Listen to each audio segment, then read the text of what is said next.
Commandant doctor VP पुरोहित BSF का एक जांबाज योद्धा, देश का एक वीर सिपाही, भारत की आन बान और शान के लिए अपने प्राणों का बलिदान करने वाला एक सच्चा सपूत।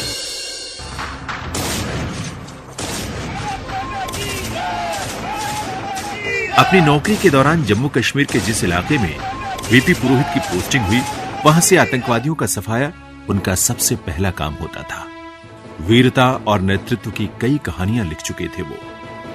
चल मर्दाने सीना ताने, हाथ हिलाते पांव बढ़ाते, मन मुस्काते गाते गीत, एक हमारा देश, एक हमारा वेश, एक हमारी कौम, हम नहीं किसी से भयभीत। हरिवंश राय बच्चन की ये पंक्तियां कमांडेंट वीपी पुरोहित सिर्फ गाते नहीं, जीते भी थे। उनके साथी अपने कमांडेंट को याद करते हुए कहते हैं, एक बड़ा अच्छा ह्यूमैनिटेरियन एक नेचर था, जिसके कारण कि काफी लोग इनके पास आते थे, इन्फॉर्मेशन दिया करते थे, इन्फॉर्मेशन शेयर करते थे और बड़ी सटीक इन्फॉर्मेशन होती थी।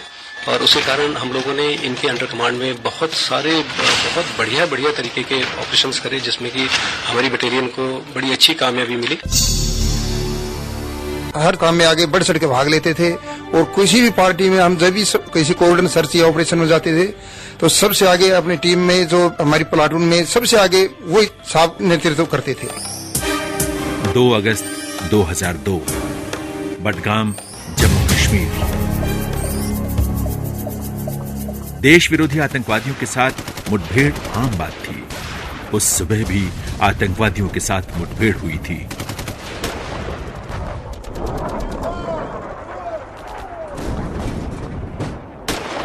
कमांडेंट वीपी पुरोहित 2 आतंकवादियों को मारकर लौटे थे।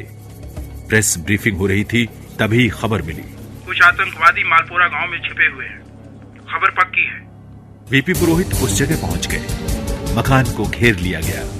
कमांडेंट पुरोहित की एक आदत थी, हर ऑपरेशन में वो हमेशा सबसे आगे रहते थे।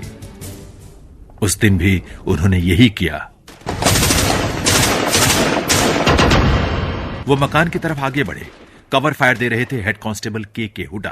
पहला निशाना और एक आतंकवादी ढेर। दूसरा आतंकवादी हेड कांस्टेबल के हुडा का निशाना बना। मुठभेड़ चलती रही। इस दौरान कमांडेंट वीपी पुरोहित को गोली भी लग गई, पर अपने जान की परवाह किए बगैर वो आतंकवादियों से भिड़ गए। एक आतंकवादी के राइफल की बैरल को हाथों से दबोच लिया और उसे मार गिराया। उनके डर से आतंकवादी भाग खड़े हुए। थोड़ी देर बाद खाने पर इंतजार करते उनकी पत्नी निर्मला पुरोहित के पास खबर पहुंची। कभी एक लेडीज आ रही, कभी दूसरी लेडीज आ रही, तो मेरे मन में एक बार भी ये शक नहीं हुआ कि ये लेडीज क्यों मेरे पास आ रही है। एक बार भी मेरे को नहीं लगा कि कुछ हो गया है या कुछ, एक बार भी नहीं आया। तो मैं जितनी बार दरवाजा खोलने जा रही हूँ उतनी बार मेरे को लगा कि आज ये आएंगे, तो मैं इनको बोलूंगी कि आप जल्दी आ जाया करो। आज एक लेडीज मेरे पास आ रही थी, तो मेरा मन अंदर से डर रहा था कि ये लेडीज मेरे पास क्यों आ रही है। लास्ट में 2 लेडीज आई हमारे बैच की, एक मिसेज जोशी और एक मिसेज दुबे आई। दोनों रोते रोती हुई आई। तो कह रहे क्यों तुम लोग रोते रोते आए, क्या हो गया क्या हो गया। तो जैसे वो होता मेरे हाथ पांव छोड़ दिए। उसके बाद मेरे को कुछ याद नहीं है कि क्या हुआ क्या नहीं हुआ। अनेक मौकों पर असाधारण वीरता की मिसाल कायम करने वाले, अनेक मेडल पाने वाले 171वीं बटालियन के कमांडेंट डॉक्टर वीपी पुरोहित देश के लिए बलिदान की अपनी कहानी लिख गए। देश के लिए जीने और देश के लिए मरने वाले बीएसएफ के इस शूरवीर को देश का सलाम।